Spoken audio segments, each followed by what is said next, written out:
আমি কিন্তু এখন স্বাস্থ্য সচেতন। না না, চিনি খাই না, তেলও খাই না, নো অয়েল। ফ্যাট বার্ন করতে হয়, বার্ন বার্ন। না বন্ধু, তোমরা চাও আমি একটু হেলথ কনসিয়াস, একটু জিম করে আসি। না, রাইতে তো ভাত খাই না, আমি 9টার পরে পানি খাই না। একটু বাদাম প্রোটিন। আপনার দাওয়াতে আসতে পারবো না, অনেক তেলের খাবার। হেলদি জিম করতে আমার খুব ভালো লাগে। বার্ন। এই সরো সরো, জগিং করতেছি, একটা রুটিন বানাইছি। তুমি তো ডায়াবেটিস, এখানে কত calorie? Hello calorie, oh sorry Kakuli. Protein, multivitamin, calorie. মানুষ বার্গারও খায়, 10 জনের 9 জনই ব্যায়াম করে না। কানেরও একটা ব্যায়াম আছে, কনসিয়াস। একটা চকলেটে যত ক্যালোরি, তো 14 গোষ্ঠীতে তত ক্যালোরি। আমার পুরা শরীরেই মোটিভেশন, ক্যালোরি বার্ন। না না, এগুলা খাই না। রক্ত সঞ্চালন। তুমি কি চিনি খাও?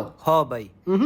তুমি বিষ খাও। তেলের খাবার খাওয়ার লেগা ফোন দিবি না। হেলথ কনসিয়াস, জিব্বার একটা ব্যায়াম আছে, অ্যাক্টিভ। হ্যাঁ, আমি তো অ্যাপ দিয়ে সব ডায়েট কন্ট্রোল করি।